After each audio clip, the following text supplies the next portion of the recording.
참 예수님. 예, 오늘 마테오복음 제가 방금 봉독했던 내용의 두 단어가 아주 떠오르죠. 소금. 소금은 그야말로 음식의 맛을 되찾아줍니다. 빛.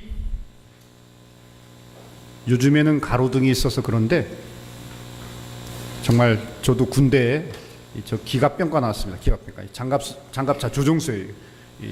126라고 해서 뭐 APC인가 뭔가 에머르 퍼스널 캐리어라고 해서 이게 장갑차를 이렇게 조종했습니다. 이렇게. 근데 군대에서는 정말 산에 보면 칠흑 같은 어둠, 경계를 서도 바로 앞에까지 적이 와도 한 치 앞도 안 봐요. 이런 정말 칠흑 같은 어둠에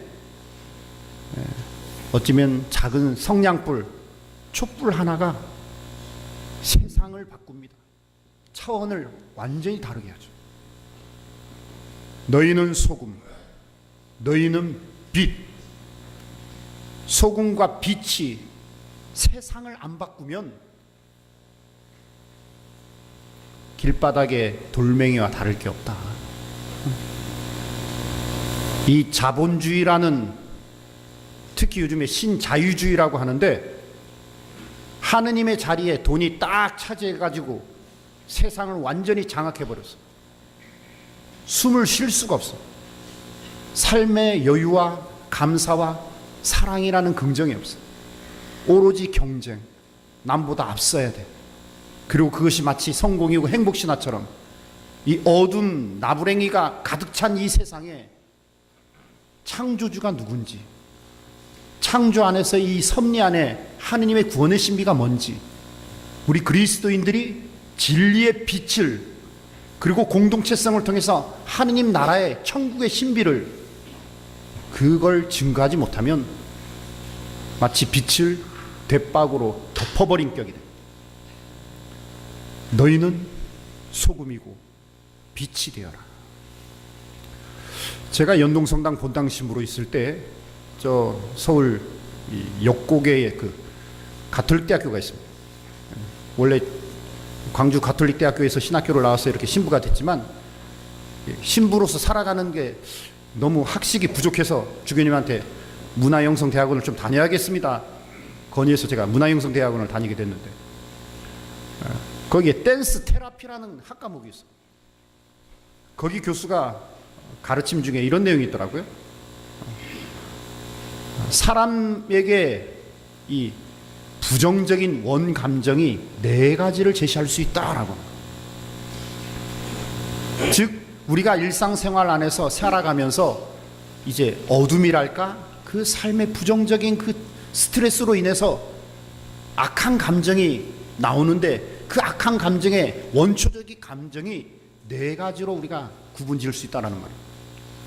첫 번째 부정적인 원감정은 뭐냐? 두려움입니다. 두려움. 우리는 태어나면서부터 죽을 때까지 살아남기 위해서 끊임없이 뭔가 일을 해야 돼요. 하물며 물레기는 엄마 젖이라도 빨아야 돼. 엄마 젖을 차서 기어다니고 앙앙앙 울어야 돼. 정말 살아남기 위해서 끊임없이 뭔가 노동을 해야 되고, 뭔가 목표지향성을 향해 가야 돼. 근데 살면 살수록 이 목표지향성이라는 생계하는 게 만만치가 않아.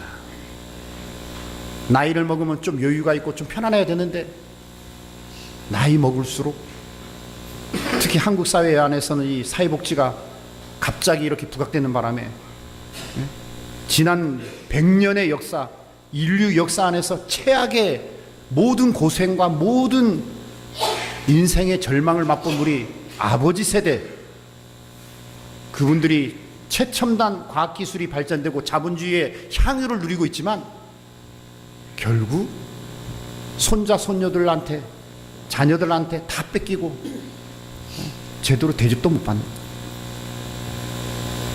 첫 번째 그 원감정은 두려움입니다. 두려움. 야, 먹고 살기 힘들다, 편안하게 죽기 힘들다. 두려움이라는 원감정. 두 번째는 인간은 혼자만 목표지향적으로 사는 것이 아니라 관계지향성입니다. 이렇게 나의 한계 상황을 서로 관계 공동체 안에서 서로 메꿔주고 협조하면서 일치를 이루어야 되는데, 이 관계지향성이 먹고 사는 것보다 더 힘들어요. 군대 생활 훈련받고 뭔가 기술적인 배우는 게 힘든 게 아니라 내무반 생활이 힘듭니다. 이렇게. 본당도 여러분 뭐 사목회나 소공동체나 레지오나 뭔가 직무를 수행하는 게 힘든 게 아니라 옆에 있는 신자들과의 그런 관계가 힘들어. 그래서 두 번째 원감정은 뭐냐? 외로움입니다. 외로움.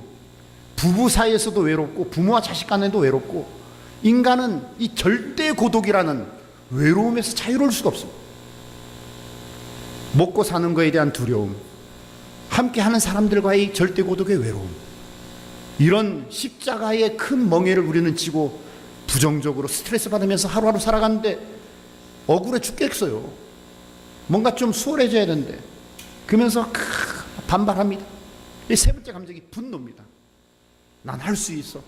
긍정적이어야 돼. 희망을 가져야 되면 하지만 내가 힘을 주면 줄수록 인생은 나한테 더 엄청난 무게로 짓누른단 말이에요. 분노합니다. 그리고 그런 강한 부정과 분노의 결과는 결국은 내가 수굴해야 돼.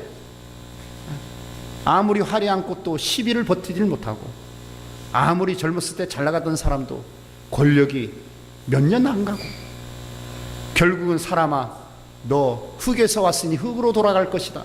먼지 틀과 같은 고개를 숙이려야 되는 슬픔이 또 솔솔 나옵니다.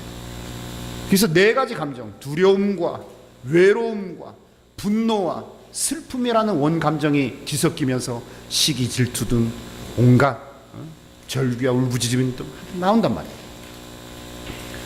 이런 우리의 가장 피조물 중에 으뜸인 인간임에도 불구하고 피조물의 한계성을 갖고 있는 이 인간의 부정적인 흐름 속에 하느님께서는 우리에게 신앙이라는 관계성을 통해서 극복할 수 있는 구원의 축복을 주신다.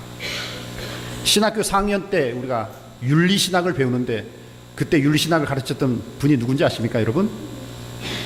여기 화복성당에 주임 신부님으로 거쳐가셨던 김창훈 단열 신부님입니다.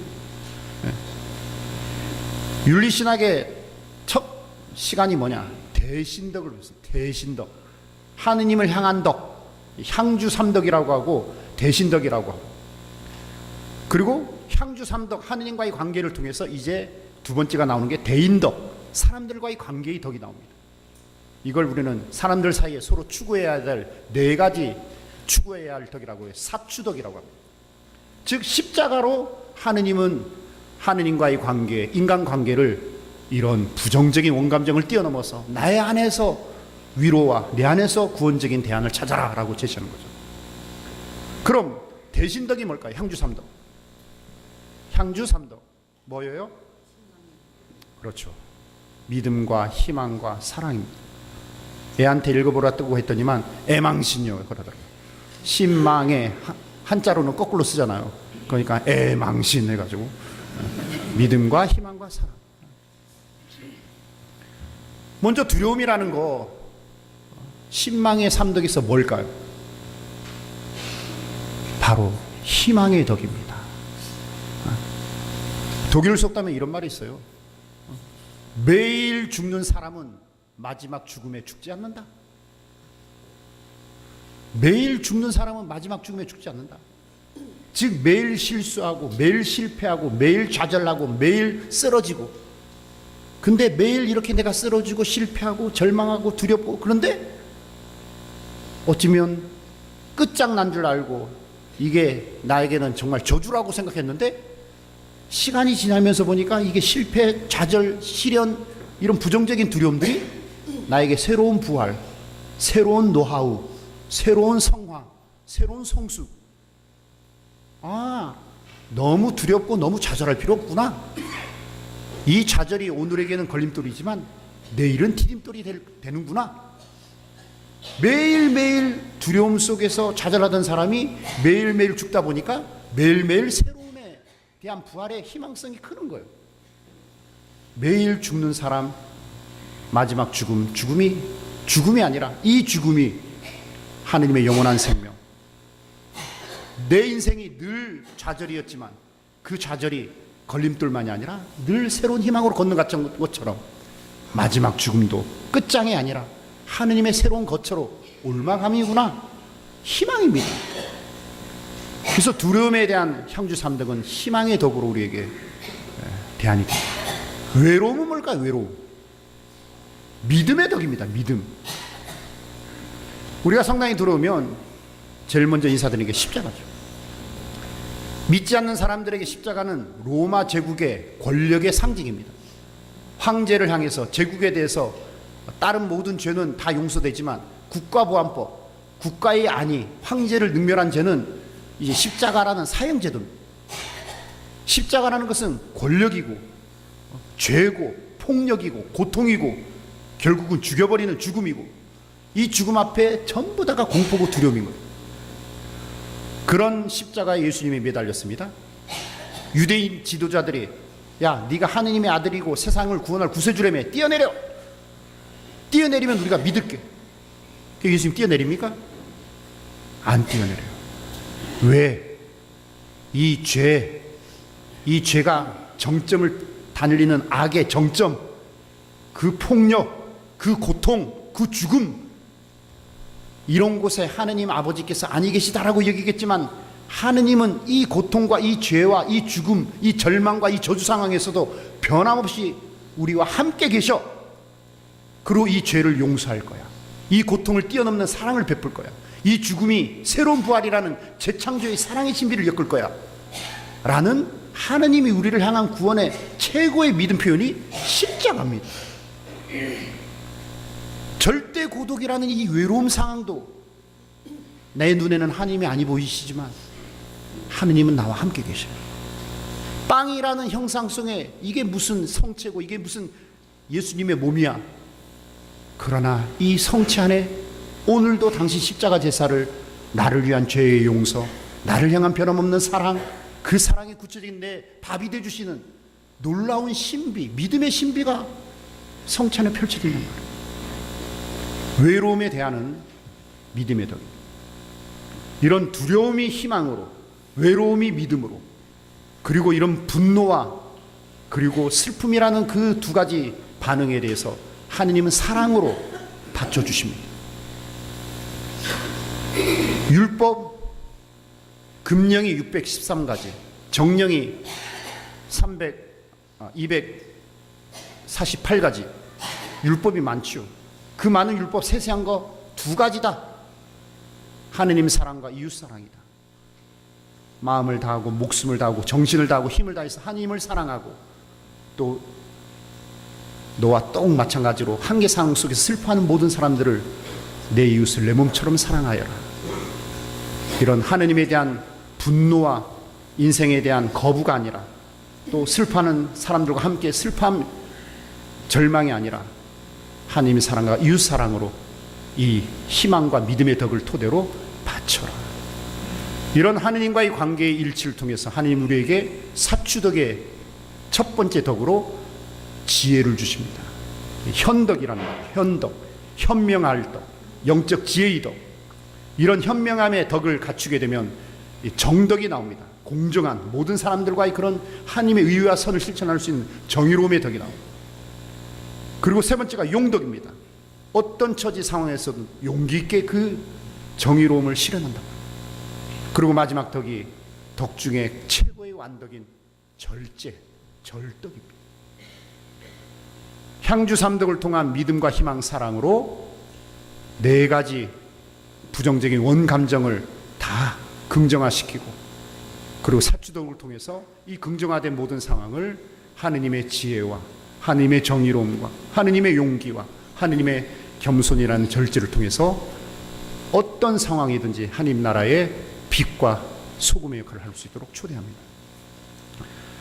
이제 오늘 첫 주를 시작으로 여러분과 함께 이 지역을 정말 빛의 자녀, 소금의 역할을 해야 할 사목을 시작하려고 합니다. 하느님을 향한 변함없는 믿음과 희망과 사랑으로, 또 우리 스스로가 서로에 대해서 그 기도 속에서 모든 이들을 존중하고 사랑하는 그런 현덕과 정덕과 그리고 이 지역의 선교를 향하고 하나님 나라의 도래를 향한 용덕과 겸손이라는 절덕을 실천하면서 정말 우리의 빛, 이 지역을 향한 소금의 역할을 봉헌하도록 합시다.